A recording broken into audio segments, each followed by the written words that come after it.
Hello friends.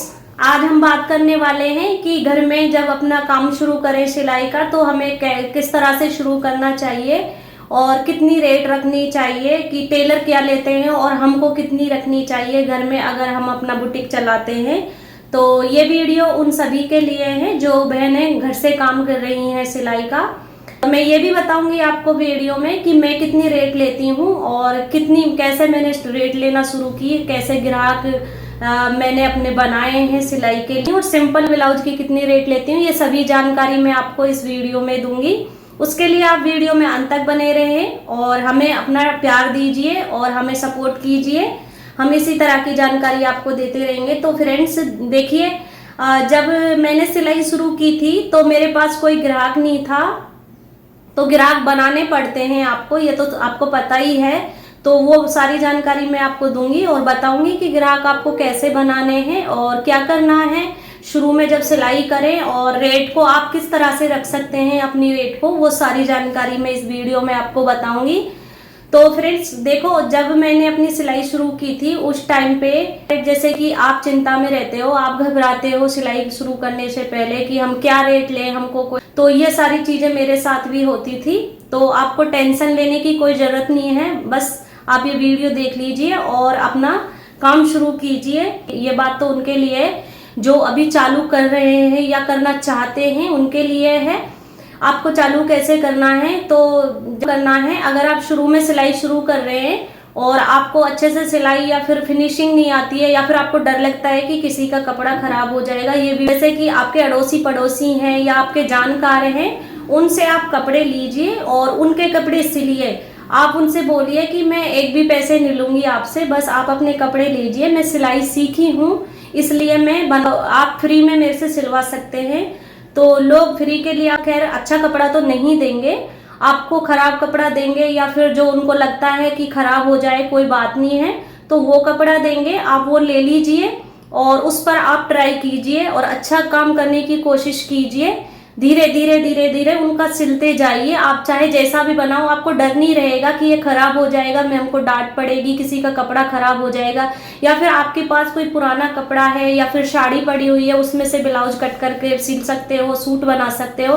तो आप अपना पहले हाथ क्लियर कीजिए, और किसी और का बना रहे हो तो उस पे से पैसे मत लीजिए। मैं बस यही कहूंगी आपसे, आप पैसे मत लीजिए, आप ऐसे ही उनको बना कर दीजिए, क्योंकि अगर उनको थोड़ी बहुत फिटिंग नहीं आएगी तो भी चलेगा, क्योंकि वो कुछ नहीं बोलेंगे, क्योंकि उनके कपड़े खराब थे, उनके कपड़े कोई जरूरी नहीं थे इसलिए, क्योंकि उनको तो बना कर दे दिया आपने, वही बड़ी बात है।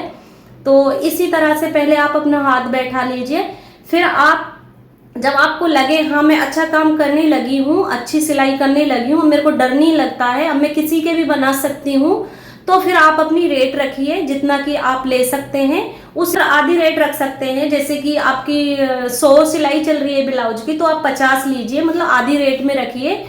और फिर अगर आपको फिर अच्छे से क्योंकि इससे क्या होगा, आपको दो फायदे होंगे, एक तो आपके ग्राहक बनेंगे और एक आपका जो भी ग्राहक ऐसे बनेंगे, क्योंकि कम रेट के लिए सभी चलते हैं। जैसे कि आपने किसी का 50 में सिला, वो किसी और को जानकारी देंगे कि वहां पे बहुत अच्छा सिलाई करती है और सस्ता भी सिलती है, तो सभी आएंगे। धीरे धीरे जब आपके ग्राहक बन जाए और आपको अच्छे से सिलना आ जाए, अच्छी फिटिंग आ जाए, सबको आपका काम पसंद आने लगे, तो फिर आप अपनी रेट बढ़ा दीजिए। तो यह हो गया हमारा इस बात के लिए कि सिलाई शुरू करें कैसे करें और क्या नाम है, तो कितना रेट लें और किस तरह से हम अपने हाथ को बैठाएं, अपने डर को निकालें। तो फ्रेंड्स अब मैं बताती हूँ कि आपको क्या रेट लेनी चाहिए और मैं क्या रेट लेती हूँ। तो देखिए, जब मैंने सिलाई शुरू की थी तो मैंने यही काम किया था, मुझे नहीं पता था कि किस तरह से रेट लेनी है, क्या लेनी है। तो मैं ऐसे ही, मेरे अड़ोसी पड़ोसी, जैसे कि मैं रेंट से रहती हूँ, तो जैसे कि मैं जहाँ पर आई रहने के लिए वहाँ मेरे को सिलाई करनी थी, क्योंकि मेरे को सिलाई आती थी। अब मेरे को भी थोड़ा बहुत डर भी लगता था, पर इतना पता था कि मैं सिलाई कर लेती हूँ, अच्छी कर लेती हूँ। तो मैंने क्या किया, तो जैसे अड़ोस पड़ोस है जिनको मैं जानने लगी थी, मैंने उनसे बोला कि मैं सिलाई करती हूँ, अगर आपको ब्लाउज या सूट कुछ भी सिलवाना हो तो आप मेरे पास सिलवा सकते हैं। तो जैसे कि वो रेट पूछते हैं, आपको पता है सभी पहले रेट पूछते हैं कि क्या लेते हो आप ब्लाउज का।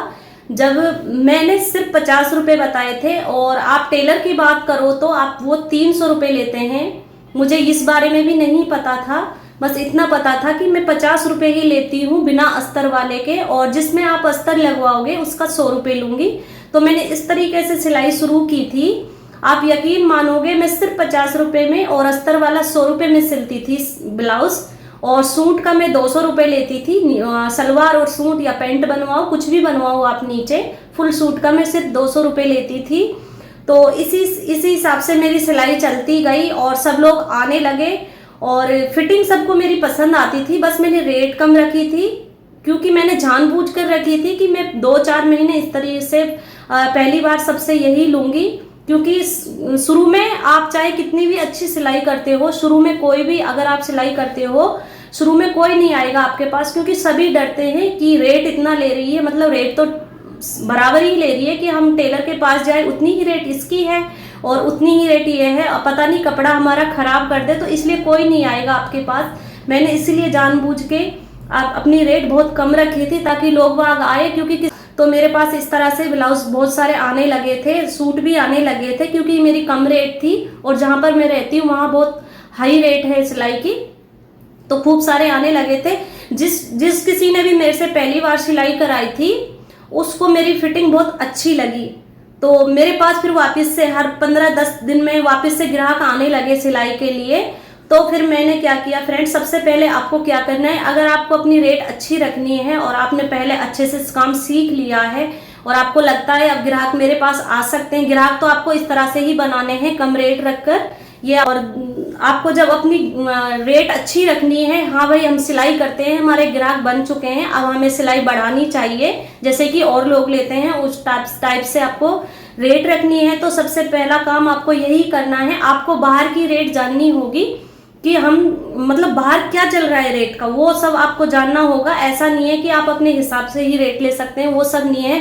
क्योंकि आप अपने रेट रखें 300 रुपये और टेलर ले रहा हो 250, तो ऐसा तो हो नहीं सकता कि ग्राहक आपके पास आएंगे, वो नहीं हो सकता। क्योंकि घर में तो हमको कम ही रखनी होगी, टेलर से कम, तो तभी हमारा घर में काम चलेगा। या फिर बुटीक आप कुछ भी बोलो, जो भी घर में खोलकर बैठे हो। तो सबसे पहले आपको बाहर की रेट जाननी है। आप किसी भी बहाने से जाओ, आप बुटीक वालों को आपका नहीं पता कि आप सिलाई करते हो या किस लिए आया, आप बस कोई कपड़ा लेकर जाओ साथ में, या फिर पूछने के बहाने से जाओ, दीदी आप क्या रेट लेते हो, भैया आप क्या रेट लेते हो। टेलर के पास जाओ कि ब्लाउज का क्या लेते हो, अस्तर वाले का क्या लेते हो, मुझे सिलवाना है। इस टाइप से आपको पूछना है घुमाकर बात को कि मुझे ऐसे सिलवाना है, या फिर किसी और को भेज दो, या फिर आपके जानकार है वो सिलवाते हो, पूछ लो कि टेलर क्या लेता है। उस हिसाब से आपको ना, जहां पर आप रहते हो अपने एरिया की ये जानकारी आपको लेनी बहुत जरूरी है। अगर टेलर आपके जैसे कि फुल सूट जैसे कि हाफ अस्तर है, मतलब कुर्ती में अस्तर लगवा रहा है, फुल सूट का 500 लेते हैं, तो आपको फ्रेंड 400 रखना होगा। ध्यान रखना ये बात, आपको कम से कम भी 100 रुपए गिराकर चलने हैं कपड़े में, तभी आपके पास सिलाई भाग कर आएगी और सब लोग बहुत ही खुश होकर आएंगे। क्योंकि सिलाई तो आप अच्छा करते ही हो, सबको पता है, और थोड़ा सा उससे आप अपनी रेट बढ़ा दो अच्छे से, तो कोई नहीं रुकेगा, क्योंकि सबको पता चल गया है आप अच्छी सिलाई करते हो। तो अगर ब्लाउज का कोई 400 ले रहा है अस्तर वाले का, तो आपको 300 रखनी होगी उसकी सिलाई। अगर बिना अस्तर वाले का 300 रख रहे हैं तो आपको 250 या 200 रखनी होगी फ्रेंड्स। तो आपके पास ग्राहक बहुत ही खुशी से आएंगे, आपको टेंशन लेने की कोई जरूरत नहीं है। आप अपनी रेट ऐसा ही नहीं रख सकते, बस आपको इतना ध्यान रखना है, आपको बाहर की जानकारी लेनी है कि रेट क्या चल रही है, उसके अकॉर्डिंग आपको थोड़ा सा गिराकर चलनी है रेट, तब आप, और आप इस तरह से काम कर कर अपने लिए कम 20 से 25 हजार का महीना घर बैठे ले सकते हैं। और बहुत आसान है ये सब करना। रेंट पे रहती हैं, इस शहर में सिलाई बहुत हाई है, जैसे कि मैंने आपको बताया है। बुटीक पे जाओ तो आप अगर फुल जैसे कि सूट में अस्तर लगवाते हैं तो उसका वो 600 रुपये रखते हैं, तो मैं यहाँ पे 500 लेती हूँ। अगर कुर्ती में अस्तर है तो, अगर फुल सूट में अस्तर है नीचे यानी पैंट में या सलवार में, तो 700 कर देती हूँ मैं उसके फुल सूट के। और टेलर के पास जाओ तो वहाँ 1000 से कम नहीं सिलते हैं फुल सूट अस्तर वाला, तो इसलिए मेरी रेट 700 होती है। आप देख सकते हो 300 रुपये कम कर ही चलती हूँ मैं और अस्तर वाले ब्लाउज की बात करो तो टेलर यहाँ पे 500 लेता है। सिंपल अस्तर वाले का कोई डिजाइन नहीं है उसमें, तो मेरी रेट 350 है अस्तर वाले ब्लाउज की। और बिना अस्तर वाले की बात करो प्लेन ब्लाउज की, तो उसकी रेट है बुटीक पर 350, तो मैं यहाँ पर 200 लेती हूँ। तो इस तरह से आपको अपने घर में अगर काम करना है तो फ्रेंड्स मेरी तो बस यही उम्मीद है कि जो बहनें घर में सिलाई करना चाहती हैं और वो डरती हैं क्या रेट रखें क्या नहीं रखें, बस आप घबराओ मत, अपना काम शुरू कीजिए और इस तरीके से आप शुरू कर पहले किसी के कपड़े बनाइए और सबको बताइए बनाकर कि मेरा इस तरह से मैं सिलाई करती हूँ, तो सबको आपकी सिलाई पसंद आएगी। अगर आप अच्छा काम करते हो तो लोग आपके पास जरूर आएंगे।